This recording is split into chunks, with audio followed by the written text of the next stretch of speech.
السلام عليكم ورحمة الله.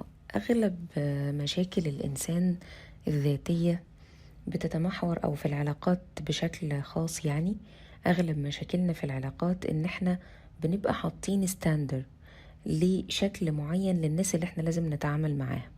أنا ببقى حاطط شكل كده، فريم، شكل معين للناس اللي أنا عايزة أتعامل معاهم، يكون عندهم صفة واحد اتنين تلاتة، ولازم يكونوا على الشكل ده وفقط. ولو حد خرج عن الفريم اللي انا حاطه او عن الاطار اللي انا حاطه للناس، خلاص الدنيا معايا بتختلف، وبحس ان انا مش عارف اتعامل مع حد تاني لان انا عاملهم كلهم ستاندر. الحقيقة دي من اكتر المشاكل اللي بتصيب الناس في العلاقات. ليه؟ لان ده مش الواقع. الواقع الموجود بيقول غير كده تماما، بيقول ان الناس، أيوة، الناس سواسية كأسنان المشط في إيه؟ في الحقوق والواجبات، ولكن ليس في الطباع. ممكن الإنسان، أيوة، حقوق وواجبات كلهم عندي زي بعض من ناحية الحقوق الآدمية، الاحترام والتقدير والمعاملة بلطف والقول الحسن والكلمة الطيبة وكل الكلام اللي احنا عارفينه ده من حيث الآدمية.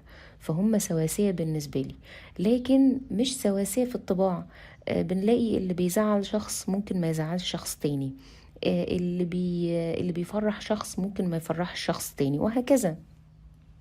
فحتة ان انا ابقى عاملة ستاندر للمعاملة مع الناس، وهي دي طريقتي، واللي عاجبه معايا يستمر كده يستمر، واللي مش عاجبه لأ، ده بيخليني اخسر علاقات كتير، لان الدنيا مش كده. لازم اقيس كل واحد طريقته في المعاملة ايه. وغالبا احنا بنتعامل مع الناس مع الحاجات اللي انا بحبها. يعني انا بحب مثلا ان حد يقدرني بشكل معين، يديني هدايا مثلا اكتر.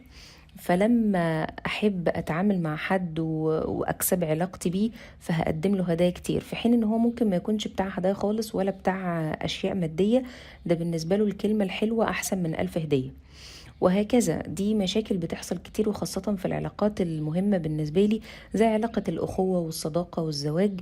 ببقى أنا بتعامل مع الناس بالحاجة اللي أنا بحبها والستاندر اللي أنا حاطه.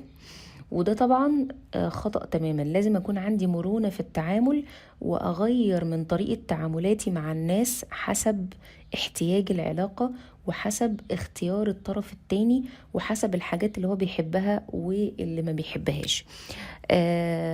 لكن ان انا احط شكل معين ما اخرجش عنه في اطار العلاقات، ده هيخسرني علاقات كتير جدا، فمحتاج اعادة نظر مني.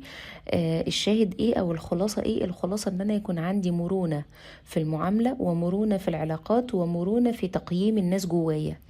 ما بقاش حاطه بس نوع معين او صنف معين من الناس والباقي شكرا، لان كده هيخسرني ناس كتير ممكن تكون كويسه جدا، لكن عندها شكل مختلف شويه عن الستاندر اللي انا حاطه.